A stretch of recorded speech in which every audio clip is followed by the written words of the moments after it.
औज़ुबिल्लाहिमिनश्शैतानिर्रजीम बिस्मिल्लाहिर्रहमानिर्रहीम रब्बि शरह ली सदरी वयस्सिर ली अमरी वहलुल उक़दतम मिन लिसानी यफ़क़हू क़ौली।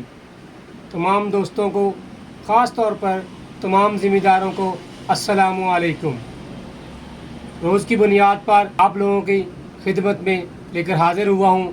तो ये वीडियो है 4RS न्यूट्रिएंट के हवाले से।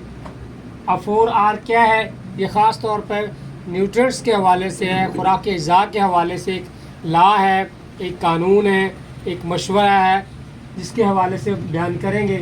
तो फर्स्ट जो R है वो होगा राइट सोर्स। ये खुराक की अज़्ज़ा यानी NPK, मैक्रोन्यूट्रिएंट्स, सेकेंडरी न्यूट्रिएंट्स और अज़्ज़ाए सगीरा के हवाले से ये लॉ है। तो राइट सोर्स के सही ज़रिया जो हमने न्यूट्रिएंट्स अप्लाई करने हैं।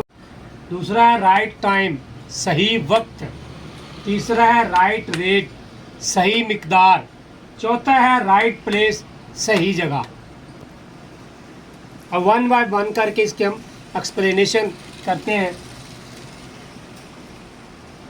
राइट सोर्स जो है सही ज़रिया के हवाले से है कि जितनी भी हमारे पास खादें मौजूद होती हैं वो गारंटीड होती हैं, उसके ऊपर लिखा होता है एनालिसिस कि इसमें इतने % नाइट्रोजन है, इतने % फास्फोरस है, इतने % सल्फ़र है, कोई भी खाद ले लें।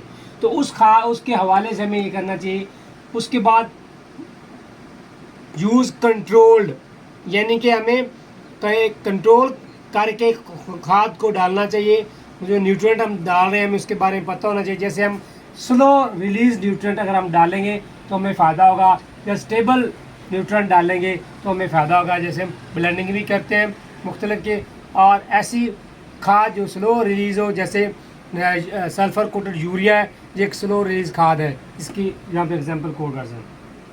उसके बाद तीसरे इसी में पॉइंट है कि apply the nutrient, secondary nutrient, macro nutrient, micro nutrient on soil based test पे। यानी कि जितने भी हम खुराक के अज़्ज़ा डाल रहे हैं, अज़्ज़ाए कबीरा है, अज़्ज़ाए सगीरा हैं, या सानवी अज़्ज़ा हैं जिनको हम कैल्शियम, मैग्नीशियम, सल्फ़र कहते हैं, तो उनको हम ज़मीन और पौधे के टेस्ट करवा के अगर डालेंगे तो हमें ज़्यादा फ़ायदा होगा। अगला जी राइट टाइम। इसमें यह है कि जिस न्यूट्रिएंट की, जिस खुराक की, जिस फसल को ज़रूरत है, जिस वक्त ज़रूरत है उस टाइम पे डाला जाए। जैसे नाइट्रोजन की अगर हम एग्जांपल मिसाल लें तो इसको हमें चाहिए कि स्प्लिट एप्लीकेशन करें, थोड़ी थोड़ी मिकदार करके डालें, तकसीम करके इसको डालें। उससे फ़ायदा क्या होगा कि नाइट्रोजन की पौधे को मुहैया होने की सलाहियत ज़्यादा होगी। फास्फोरस की अगर हम बात करें तो हमें उस ज़मीन पे फास्फोरस नहीं डालनी चाहिए। ये हमारे एरिया में नहीं काउंट करता, क्योंकि हमारे एरिया में क्लाइमेट ऐसा नहीं है। वो कह रहे हैं कि बर्फ़ से ढकी हुई ज़मीन पे, या जिस पे जो जमी हुई ज़मीन हो, उस पर बर्फ़ जमी हो, उस पर फास्फोरस नहीं अप्लाई करना चाहिए।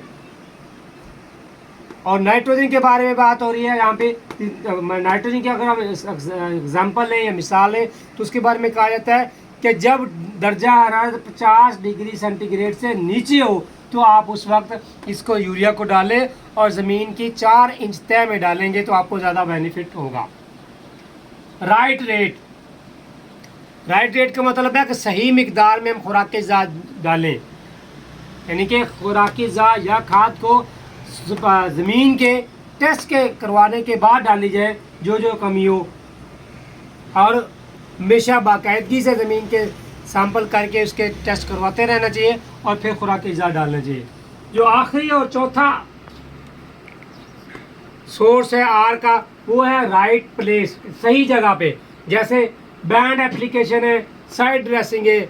अगर हम DAP को पौधे के साथ डालें, जड़ों के साथ डालेंगे तो उसका फ़ायदा ज़्यादा होगा। ब्रॉडकास्टिंग भी इसमें आ जाता है, मुख्तलिफ इसमें मेथड आ जाते हैं एप्लीकेशन के खाद डालने के।